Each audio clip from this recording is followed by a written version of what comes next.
Olá, bonitão, olá, bonitona, sejam muito bem-vindos a mais um vídeo aqui no canal, dando continuidade ao estudo de Atos dos Apóstolos, na verdade uma análise bíblica rápida sobre cada capítulo.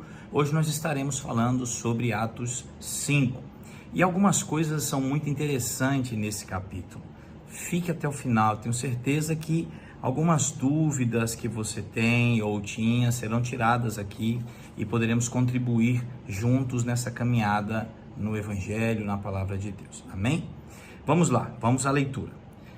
Atos dos Apóstolos, capítulo 5. Um homem chamado Ananias, com Safira, sua mulher, também vendeu uma propriedade e ele reteve parte do dinheiro para si.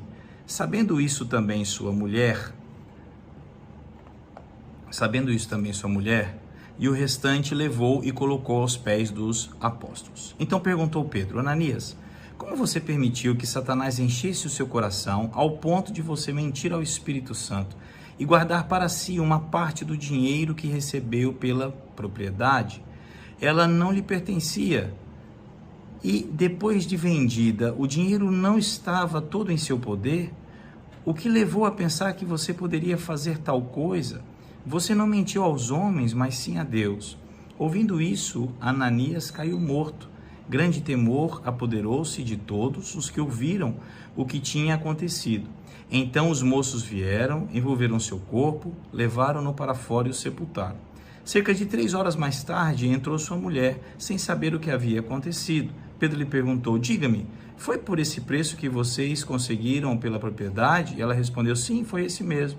Pedro lhe disse: por que vocês entraram em acordo para tentar o Espírito do Senhor? Veja, estão à porta aos pés do que sepultaram seu marido, e eles levarão a ti também. Naquele mesmo instante, ela caiu morta aos pés dele. Então os moços entraram e, encontrando-a morta, levaram-no para a sepultura ao lado do seu marido.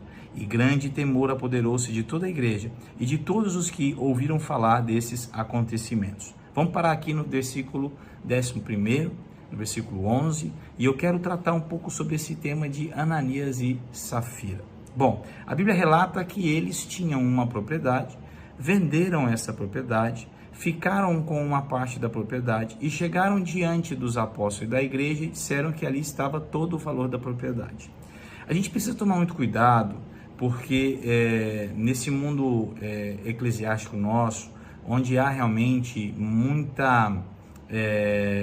atrito na palavra da prosperidade, muito atrito com relação a dízimos, primícias, dízimos e ofertas, eu queria tratar com você específico sobre isso. Aqui não se trata de um texto para ser usado como um texto para que as pessoas ofertem na igreja. Não, o pecado aqui de Ananias e Safira não foi porque eles não deram todo o valor e ficaram com uma parte. Pelo contrário, a Bíblia deixa claro, e Paulo vai falar, vocês não poderiam ter, Pedro, vocês não poderiam ter ficado com parte do dinheiro e dito que iam dar só parte do dinheiro, porque vocês ficaram com parte do dinheiro e disseram que estão dando todo. Entende aqui a problemática de Ananias e Safira? O que Ananias e Safira fizeram de errado? Ananias e Safira fizeram de errado porque venderam a propriedade.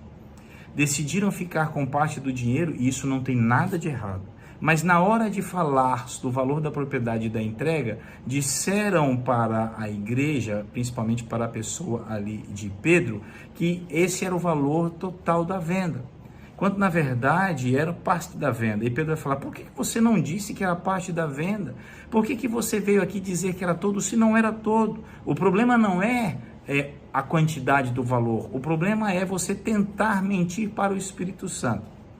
Vamos lembrar que Jesus disse que toda a blasfêmia, pecado contra ele seria perdoado, mas contra o Espírito Santo não.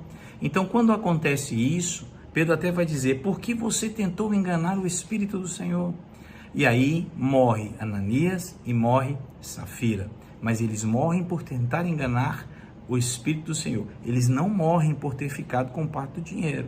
Importante deixar isso bem claro. Amém? Vamos dar continuidade aqui. Versículo 12. Os apóstolos realizavam muitos sinais, maravilhas entre o povo. Todos os que creram costumavam reunir-se no pórtico de Salomão. Dos demais, ninguém ousava juntar-se a eles, embora o povo os tivesse em alto conceito. Em número cada vez maior, homens e mulheres criam no Senhor e lhes eram acrescentados. De modo que o povo também levava os doentes às ruas e os colocava em camas e macas, para que pelo menos a sombra de Pedro se projetasse sobre alguns, enquanto ele passava.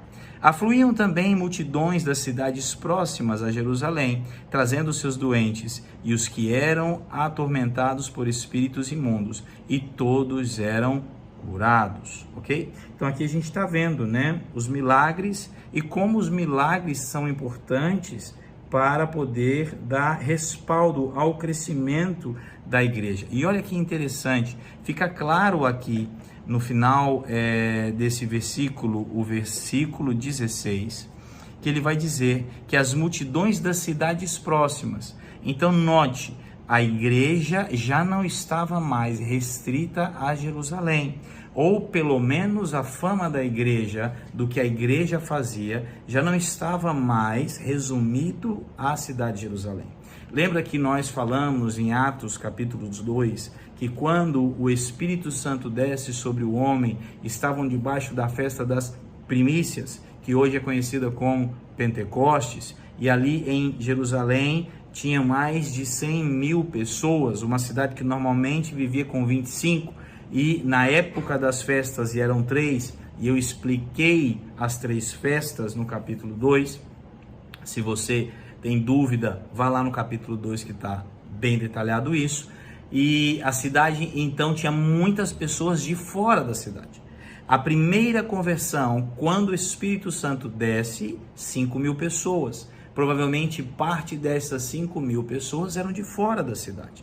E isso que aconteceu então, espalhou para todo Israel, e aqui é uma confirmação, no versículo 16, de que as cidades vizinhas de Israel vinham para Israel, vinham para a igreja e ali recebiam curas, milagres, sinais, prodígios e maravilhas.